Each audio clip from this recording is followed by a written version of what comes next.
Welcome to SKC Office Hours, the podcast where business owners get practical insights, forward-thinking strategies, and real conversations to help you grow and succeed. I'm Sarah Crom, and at SKC, we believe that running a business isn't just a career, it's a lifestyle. That's why each episode brings you expert perspectives on topics that matter most, from tax strategy and financial clarity to leadership growth and everything in between. Whether you're scaling your business, navigating challenges, or planning for what's next, you're in the right place. Let's meet today's guest. Joining me today is Nicole DeRosa, Director of Tax at SKC. Nicole is not only known for her technical expertise, but also for her leadership, professional visibility, and authentic approach to building relationships, both inside and outside the accounting profession. Welcome, Nicole. Thank you so much for having me today on the podcast. I'm very excited to be here. You are actually a recurring guest. You were on SKC Office Hour before it converted to a podcast. Mm-hmm. So fantastic. The new and improved version now. That's right. SKC Office Hours 2.0. So today we're here to talk about your personal brand. And when people hear personal brand, they often think strictly about social media influencers or marketing experts. But the reality is that every one of us has our own personal brand. It's how people perceive us, what they remember about us, and ultimately why they choose to work with us or not. Mm-hmm. So let's start with the basics. When you hear that phrase, personal brand, what does it actually mean to you? So I actually feel like personal brand is kind of the evolution of the classic elevator pitch, which many of us are familiar with. But personal brand, in my opinion, is much more involved and has basically evolved. Personal brand includes several major components. From voice and values, what you're trying to say about what you believe, the content, which is what attracts your audience to what you have to say. Your creativity is essentially what will help differentiate you and stand out from the rest. Your personality, how you want people to see you. Authenticity, which obviously we always try to aim to align our brand with who we are. And relatability. I always like to say be real and don't fake it till you make it, because in this situation, people will sift that right through and sift it out. So the real question then isn't whether you have a personal brand, because based on those components that you just broke down for us, we all have aspects of those that we have every day. Correct. But it's whether or not you're consciously, intentionally, or actively shaping those 6 areas to really hone in on your personal brand and being consistent. So why has personal branding become so much more important today than, say, 20-some-ish years ago when I first got out of school? I mean, I would argue that it's always been important, but more so now. I mean, let's call a spade. In high-performing organizations, everyone is typically exceptional. And to clearly differentiate yourself and your personal brand, you need to do more than just have a good reputation and be good at your day job. You need to essentially stand out. So your personal brand sets you apart. And I like to think of your personal brand as kind of like your own exclamation point. Do you think that everybody has to focus on their personal brand? So in other words, being the managing partner of SKC, we've got, usually anywhere between 30 and 35 team members at SKC at any given time. Everybody's different. We've all done the Clifton strengths, and everybody has a different combination of their top 5 strengths. And we've done DISC, and everybody's got different DISC graphs. Does everybody have to have a focused personal brand, in your opinion? Intentionally, no. Unintentionally, I think yes, because for me, for example, I didn't even realize I had a personal brand until somebody actually shouted me out and called me out for it. And I'm kind of like, they told you what your brand was? They're like, yeah, Nicole, you have a strong personal brand. And I'm like, what are you talking about? And I kind of looked at them funny, and then they were like, well, the Zumba thing. And I'm like, yeah, like that's just something I enjoy doing. Like I don't do it for personal brand purposes. I do it because I enjoy doing it. And I just happen to integrate it and marry it with my career unintentionally. So I think to answer your question is no, intentionally people might not realize they have a personal brand, but unintentionally, I think everyone does have a unique personal brand. Yeah. So you naturally, just being yourself, will create something in those 6 categories or present something in those 6 categories. But whether we want to be intentional about crafting what those are and being consistent is where the differentiation really comes in. Absolutely. So many of our listeners, as you know, and our clients are business owners, and some of them may be thinking, I have a company brand, I have a mission statement. Why do I need a personal brand too? And what would you say to those folks? I mean, I would ask them, does your company define you? And I would flip the script and say, do you define your company? And the answer is probably no. Because your personal brand is it's essential because it's about you in addition to the key components I mentioned earlier. Reputation and credibility also play a very large role in the eyes of maybe prospective clients or partners or peers who you obviously interact with on a daily basis. And I can sort of shape that in or frame that in SKC and our three partners, right? The three of us, Caitlin, Andrea, and myself, are all very different, right? We all support and agree with the brand that is SKC, but we all approach our roles and our clients and even our team members a little bit differently based on our own personal brand. So I think that definitely as a business owner or someone who is connected to an organization that has its own branding, you are definitely your own individual entity, if you will, that needs to stand on its own. And nobody, unless you are an identical twin with exactly the same DNA, I mean, there's nobody that is exactly the same as somebody else. Right, exactly. And I think that's important to be aware of how you are different and celebrate that difference and use that difference, those differences to your advantage. Can personal branding create opportunities that go beyond client relationships in the business world? Absolutely. I mean, relationships formed is another essential part of personal brand. We usually link reputation and brand together. And although they're not one and the same, it's important to kind of mention how they jive and work together, because a brand is the way that you present yourself to the world, whereas a reputation is how others will collectively perceive you. And you individually can control your brand, while the reputation is basically decided by others' opinions. And if you, so therefore, reputation directly does impact your brand, and it can obviously impact your brand for better or for worse. And a bad reputation that negatively impacts your brand. I mean, take, for example, Jared Fogle on Subway. I always like to use that example. Obviously, we won't get into those details, but in a nutshell, Jared's scandal negatively impacts Subway's sales, and Subway was forced to break up with Jared due to the negative reputation, because that negative relationship or that bad reputation or that bad relationship negatively impacted Subway's brand. On the other hand, a good reputation, it can positively impact your relationships and help to elevate your brand.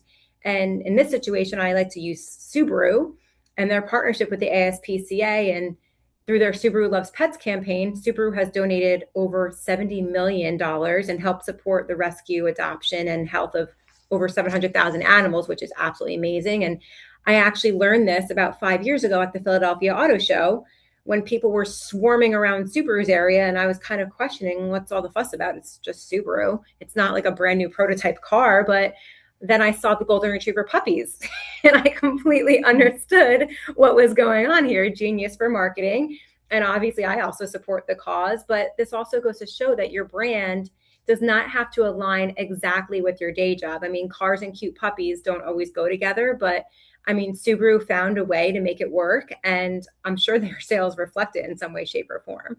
It's always a good day when you can find Golden Retriever puppies in your hours. That's all I can say. They were so cute. They were so cute. I'd rather go to a booth that has puppies than Subway sandwiches. No offense to the brand. I mean, so did everybody. Well, everyone went to their station and completely. I mean, there were beautiful cars there. I mean, there was the Dumb and Dumber car too, and the Back to the Future car, but they didn't have any foot traffic. No. Subaru stole the show. Yeah. So let's talk about some of the common mistakes that people can make when they are focusing on those 6 key areas of building their personal brand. What are your thoughts on some of the missteps or the mistakes that folks can make? So one of the biggest is, I would say, inconsistencies with messaging. And I like to kind of dub this the Instagram versus reality slide. Whenever I talk about this, it's kind of like I have a juicy hamburger on one side, and then I have like a mushy, like, hamburger on the other side. And if you think of a billboard and you're driving down the Parkway or Turnpike or wherever, there's a juicy, perfectly cooked hamburger. The bun, it's extra fluffy. The pickles are perfectly crinkle cut and dispersed evenly amongst the burger. The lettuce is crisp and the cheese is perfectly melted. And it just looks absolutely amazing. I mean, if you like burgers. Yet when you go through a drive-through and you go through the Burger King drive-through, you order a Whopper Jr., you actually get the Whopper Jr., it looks absolutely nothing like the billboard. I mean, it still tastes delicious, but I mean, it doesn't look the way it was actually presented. So just, be careful with your messaging. I always like to say, live your brand. And keep in mind, nobody is perfect, and not even a Whopper Jr., but you always want to be consistent. And when you live your brand, you're going to naturally be consistent because you're not faking it. You're not fabricating it. You're showing up as your authentic self. The truth will set you free. Yeah, exactly. Interesting side note about burgers and it's a whole industry is food styling. Mm-hmm. And I watched a documentary on it once, and they actually, that burger that you see on the billboard on the turnpike, you couldn't even eat because the sesame seeds on the bun are actually glued on it. And you wouldn't, I would hope, want to eat that. Oftentimes the burger itself is not actually cooked. It's just marked with grill marks so that it looks appealing to you.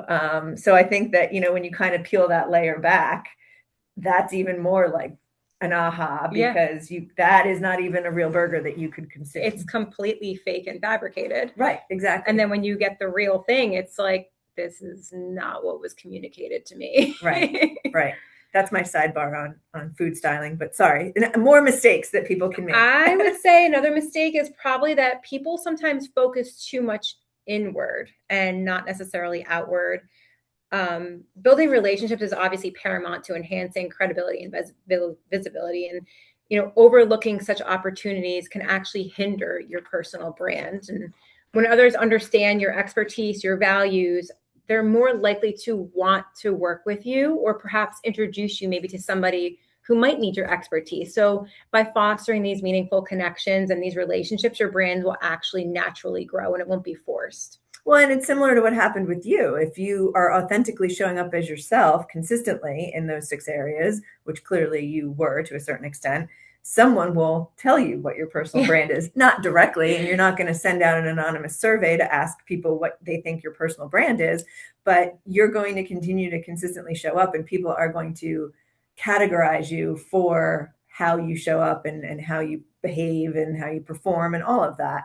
And I think that that's important in the business community, whether you're the owner, the CEO, or you're one of the team, in the organization, to just be very mindful of the fact that people do watch and people do pay attention and will categorize you in a brand or categorize your reputation, as we talked about earlier, whether you like it or not. Right. So there's a certain element that you can control of that. And I think that that's the sort of core of what we're talking about today. I like to always say, kind of do what you love what you do, because if you're, I know this is so cliche, but if you're showing up as your authentic self and you're doing what you love on a daily basis, you're obviously going to show that to the world, if you will. You're going to be happy and smiling and enjoying what you're doing. People are going to pick up on that. Mm-hmm. And, that passion, or at least, doing what you enjoy doing, that'll go such a long way. So for anyone who's listening today who wants to strengthen their personal brand, where should they start? I always like to say, be intentional and start small, because you want to have kind of like small, digestible, bite-sized pieces, and you want to set yourself up for success. So if you build it, they will come eventually, keeping in mind that you are never going to appeal to everybody, and that is okay. You want to start by kind of identifying your who, what, where, when, why, and your how. First, starting with your why, and identifying and reflecting on your passions and your greatest strengths. You don't want to recreate the wheel here. You then want to identify your target audience, your who, because just like in a commercial world, a brand cannot succeed if nobody's aware of it. And then you want to look to your what factor and kind of link that back to your why, and then decide or figure out what is going to differentiate you. Again, you might be doing this already unintentionally. So try not to recreate the wheel here, and leverage off your existing skills by being intentional, the behaviors, the strengths, your passions. And passions, everyone should have a passion, or everyone should at least have a hobby or something they enjoy doing. So that should be kind of easy to look inward and figure out. I would say you want to determine your where, where you'll execute your master plan, which might be related to your who, and strategize accordingly. Figure out your when. And remember, timing is everything. SMART goals can actually be really, really helpful here. And last but certainly not least, you want to bring it all together with your how, because personal branding at its core is really just what you're trying to say in a unique way that enables you to engage with other people. And again, it's just relationship building at a larger scale. So, kind of just going through that general framework of who, what, where, when, why, how, and being intentional. And like I said, starting small is just really kind of where you should start. And you might be doing some of these things already. I mean, in my example, I was already teaching Zumba classes. I was already, living my brand, going along my merry way until somebody kind of highlighted it for me. And then at that point, I took it into a more intentional kind of direction. And, I asked, hey, can I teach a Zumba class at this conference? I mean, what's the worst they could say? No. At least I tried. At least I asked. And the answer was yes. And then I just kept going with it. So by being more intentional, you're able to kind of direct your personal brand and kind of shape it a little bit more that might, work best in whatever environment you're trying to live your brand in.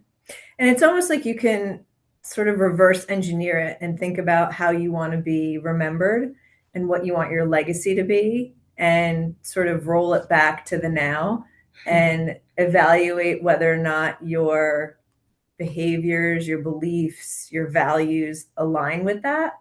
And sort of start that journey that way, I think, which is kind of the question that I'm going to pose to you next. So 20 years from now, when people talk about Nicole DeRosa's impact on the profession and the people that she's crossed paths with and worked with, what do you hope they say about you? Well, it's funny because I think this also changes over the life of somebody's career too. Sure. So 20 years ago, I probably wouldn't be saying the same thing I'm saying now, but obviously our experiences shape kind of who we've become and what legacy essentially we want to leave behind. So it's going to sound really corny, but I just hope in some way, shape, or form that I've helped to motivate, inspire, and educate, whether it's an SKC team member, a client, or even an aspiring CPA or an accounting student in college or even high school. I just hope that my footprint is one that others were positively impacted by, and perhaps and hopefully they, continue to pay it forward in some way, shape, or form. As corny as that may sound. Listen, corny can be part of your brand. I'm not going to judge. As we wrap up our conversation, what is one thing that you'd like today's listeners to remember about our conversation on personal branding? So think back to Subaru, because I think that's a great example. Many people think that you need to link your personal brand to your day job, and that is obviously not the case at all. Your personal brand should be focused on something that you're passionate about. It should never be fake. It should never be fabricated, and it should be authentic. So naturally, by doing what you love and perhaps being a tad more intentional, you'll build a strong personal brand and naturally just set yourself apart from the rest and differentiate yourself. And I think it's important to note that your personal brand, like you said, doesn't have to be linked to your day job, but it also should be consistent. So in other words, you shouldn't have a personal brand outside of work and a different personal brand inside of work. That goes back to the authenticity that we talked about. You always want to show up the same way, no matter where you are, what time of day. As best we can. Yes, agreed. So before we say goodbye, I ask this as a closing question on every SKC office hours. What is one thing that you wish you knew that you were 25 that you've since learned? So if you could tell your 25-year-old self something now that you know, what would that be? Everything's not always rainbows and butterflies and sunshine, but after a rainstorm, there's always a rainbow. Oh, I love that. And you got to get through it to see that rainbow. So it might be a hard journey, but it'll be worth it in the end. Yes, I love that. I always say you have to go through the dark to get to the light. And also part of the hard journey and part of any journey is enjoying the journey and not necessarily just the destination. So good insight. Love that. Nicole, thank you for joining us today and sharing your feelings on personal branding. And to our audience, thank you for spending time with us on SKC Office Hours. Remember, at SKC, we don't just help you run your business, we help you grow it. Have a productive day.